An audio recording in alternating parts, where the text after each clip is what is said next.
I did my internship in Madagascar. I did not expect to go at first. I was very skeptical just because the family that I come from is not wealthy. We did struggle. My dad was a pastor, and my mom stayed and homeschooled us. So it's very interesting when I said yes to go to Madagascar, and because in my mind I was like, I don't think I'm going to go. I think I'm just going to stay in Florida. But of course, I think God had other plans for me.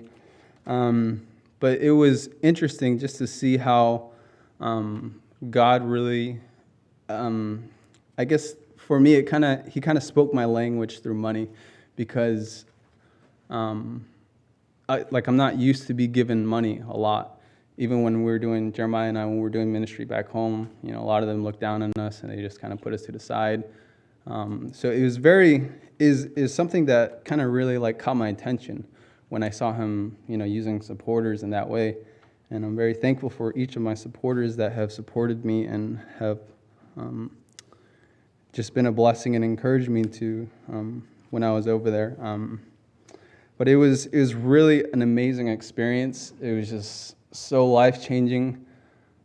I'd never been overseas in my entire life, so that was my first time. It was pretty intimidating to go overseas, to a new culture, the society there, and the government and everything. I'd get pulled over, and the first thing they would ask me, they would first talk to me in Malagasy. I'm like, no Malagasy, English. So once they knew that I was American, they would say, oh, I like Coke.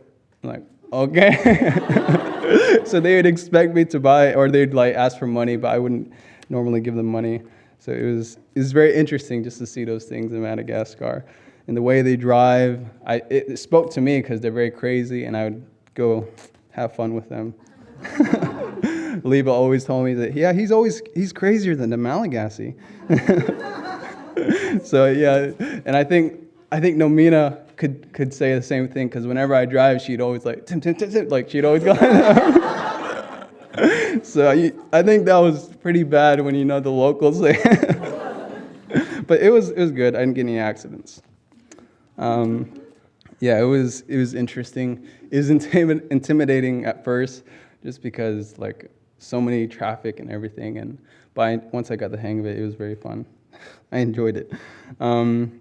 But there's so many things that changed my perspective being overseas. Just being, I guess, what it means to be a missionary. What is it for me, at least? And even just thinking about the idea of serving overseas, not necessarily just saying, oh, I'm just going to be in America kind of thing. So God really did test me a lot there. It was mentally, all the above, physically, spiritually, emotionally. And I think it was just that time where it was kind of like BMW Part 2, because BMW for me was that time where I was angry at God, and I had a lot of bitterness in my heart, and God kind of kept poking at me and kind of broke through. So my internship was more of me and God kind of knew each other a little more. I mean, of course he knows me, but it was me kind of opening up and just really evaluating things I had believed before, or that was taught to me. That's not bad, but why did I believe those things? My dad was a pastor, so of course he taught me what he could. And not just believing, because I think Christianity, we're just fed these things, and we think it's a system. This has to be it, and it can't change. And I think we're scared of change. We're scared to challenge ourselves. And I think for me, it was scary to challenge myself and to challenge my beliefs that I knew were comfortable. So it was kind of stepping out of those and really, praying and reading and just hashing it out with God. But it was definitely a good experience. I could not say enough about Leva and Nomina. They're doing so much there. They're doing what they can. Leva's he's busy with the BMWs and then the office, but he has help right now with Ray, Ethan, and Emily Brumbelow. So they're helping him a lot. And then Nomina, with the Narina school, that's her life, and she pours all shit that she can into them. And their kids go swimming, so like and their kids don't go to the same school. So like I was one of the drivers, so I would take Fanilu, FIFA, and Fidi to school Monday and Wednesday. And I just love that family. Like I just grew so close with them, and I couldn't get enough of them. And I can't wait to go back in the summer and just meet them and get to work with them. Like I get to work with people I like. But yeah, in the summer, oh my gosh, that was a totally different thing.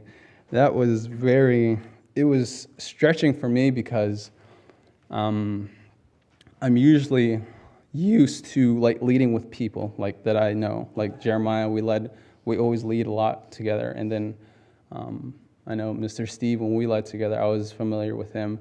But I guess I didn't really know Leva at the time, so I was kind of like, I don't know how. He looked pretty laid back, and he was really laid back.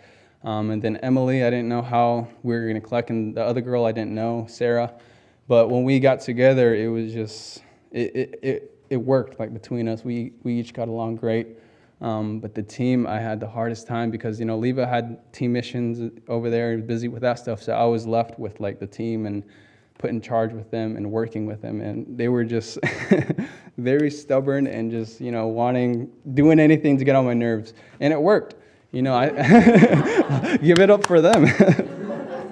But yeah, it did work. Like there's times where I shouldn't have said things that I said to them. I'll admit that. So it really, I think, boils down to patience, learning how to be patient with people. Whether it was teaching, at the Narina school, or dealing with team members during the summer, or like working with the students, the BMW students. That was another thing that was for me, it was very frustrating. Ethan's doing a lot better than me, but like just trying to do charades and, tell them, or even if you show them exactly what to do, then there's something they miss. And for me, it was very frustrating just because I usually work with people that kind of know what to do, and we just do it together very fast. So for me, it allowed me to just wait and not be mad. Just like, okay, just stop. You're here to teach them. You're here to just work with them, alongside with them. So it did test me so many times. But yeah, it was a great experience, like I said. And when I was coming back, even up to now, it just feels surreal. It feels like a dream. Like when I look back at it, I don't know. I've never experienced this before.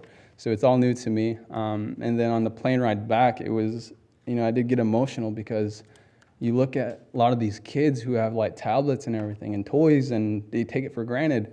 And then I went on to MSSM, so like you got kids playing with stones and making their own toys and stuff like that, rubber bands, whatever they have, and they're satisfied with that. So it just kind of, I don't know what it was. I don't know what it is, what you'd call that, but it just made me thankful for those kids. And American kids, I feel bad for them. Like they're spoiled. Like a lot of them are spoiled. And I think if anything, I'm just thankful for kids who can play with anything. Because I used to be the same way, growing up on the Navajo reservation. Like my mom would drop me off at my grandparents that lived middle of nowhere, so we'd kind of just do things in the dirt and stuff like that. So it was pretty cool and that was also another thing, is cultural differences. I think culturally there were some similarities with Navajos and Malagasy. Of course not everything, but there's some things I could relate to, and that was so cool that we had that connection. And I feel like in that way, it was kind of like we were closer because of that. And we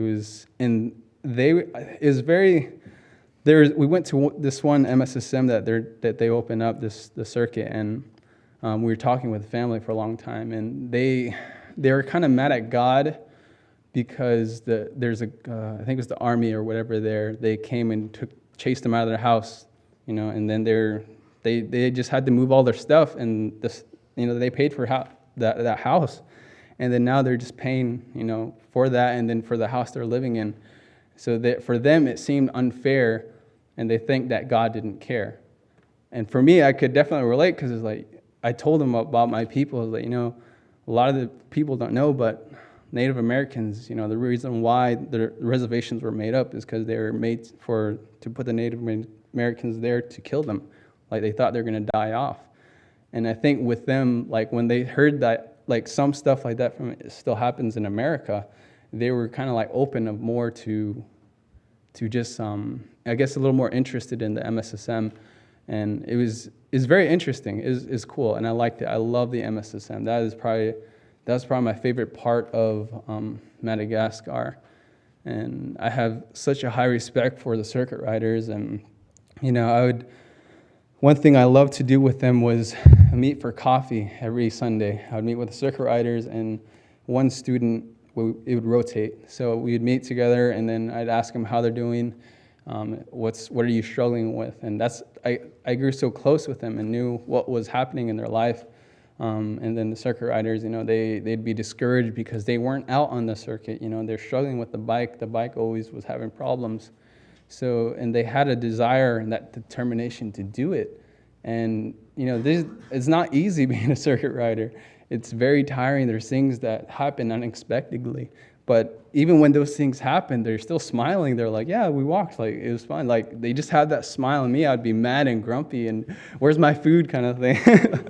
So it was very humbling for me, and just to see that they just power through anything with that passion and that desire. And I really do admire them and the circuit riders, and the students were fun. I love joking around with them and messing with them, but it was a good experience. I'm just going to share with you a couple verses. One thing that kind of I heard, I think it was from John Piper, but it was kind of like the idea of it was to preach to yourself, like from God's word, and to kind of things like know the things you do know, tell them to yourself. Let's see. First one is Psalms 37, chapter 37, verses 23 through 26.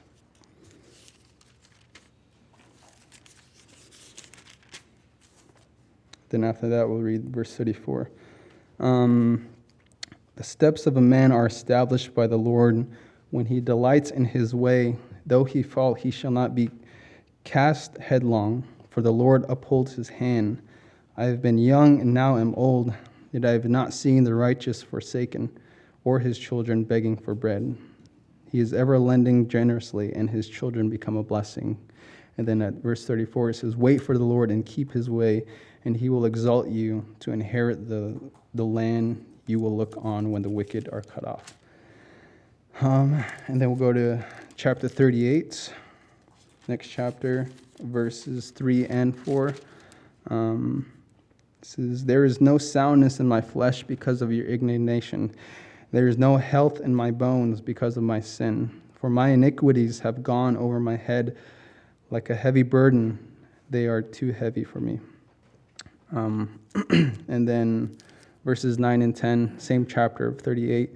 O Lord, all my longing is before you. My sign is not hidden from you. My heart throbs, my strength fails me, and the light of my eyes also has gone from me. And then verse 15, go down, it says, but for you, O Lord, do I wait. It is you, O Lord my God, who will answer. And then 17 and 18, for I am ready to fall, and my pain is ever before me. I confess my iniquity. I am sorry for my sin. And then the last two verses, verse 21 and 22. Do not forsake me, O Lord. O my God, be not far from me. Make haste to help me, O Lord, my salvation. And then go to chapter 42. Then starting at verse 8. I'm going to go all the way through verse 11. By day the Lord commands his steadfast love, and at night his song is with me, a prayer to the God of my life. I say to God, my rock, why have you forgotten me? Why do I go mourning because of the oppression of the enemy? As with a deadly wound in my bones, my adversaries taunt me, while they say to me all the day long, where is your God? And this is the part where where the concept I think John Piper was talking about as far as preaching to yourself. This is David kind of talking to himself. He's saying, like, why are you cast down, O my soul, and why are you in turmoil within me? Hope in God, for I shall again praise him, my salvation and my God. So I feel like that's David talking to that doubt side of him, and I could totally relate to that. And just because I've had those, I know, and there's times where it's just like those things don't matter. So all that matters is hoping in God, and loving Him, loving those around you. And then this will probably be the last one, chapter. Hold on, 42. No, that's the one we just read.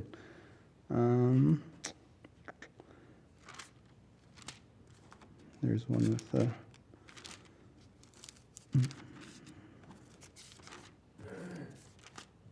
Okay, chapter 52, verses 8 and 9, and this one I did a little more research when I had first read it, so it made a lot of sense, because but I am like a green olive tree in the house of God. I trust in the steadfast love of God forever and ever. I will thank you forever because you have done it. I will wait for your name, for it is good in the presence of the godly. And when I read that, it kind of made sense, but the olive tree didn't really make sense. Like, why are you comparing yourself to a tree? So I looked into it, and then it talked about how olive trees, they can stand pretty much any weather. Like, their soil's rocky, the trunk gets hollow. And when the flood came, that was the dove or whatever was used. I don't even know what was used, but they brought out olive leaf. So it's very interesting. Like, David knew that, he had that knowledge, and he was speaking Psalms and kind of preaching to himself, kind of thing. And I think for me, there's a lot of times in Madagascar, it was hard, very hard, that I had to say those things, that I had to. Is whatever you're thinking about, it doesn't matter, it's loving God and loving people. That's what it comes down to. So I have a video, and I just want to thank you guys for praying for Madagascar, because I know Leva and Nomine appreciate it, and they say hello, and Lily and the circuit riders, tell them they said hello, so greetings from them.